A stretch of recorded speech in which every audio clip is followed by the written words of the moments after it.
Hello, my name is Thomas from Q3. We are a German company specializing in connection and switching technology for photovoltaic systems since 2010.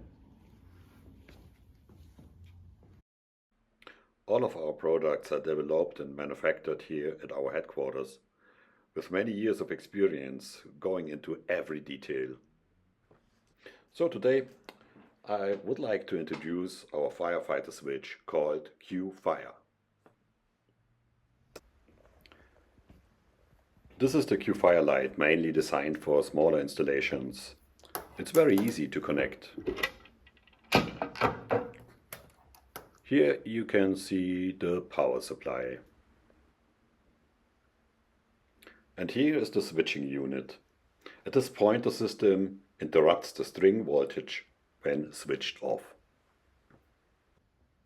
For the control signal, simply connect a 230 volt line coming from an AC switch or circuit breaker to the power supply. The cable is fed through this cable gland and then connected to L and N on the terminal. The string cables coming from the PV modules are connected here to the MC4 connectors. Please make sure to use the corresponding compatible connectors on your cable side.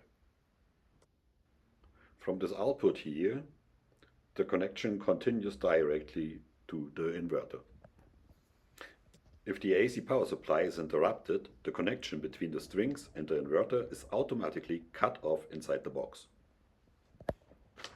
Please note, when using hybrid inverters, the AC side of the system has to be disconnected as well to ensure the maximum safety of the system. Thank you for your attention.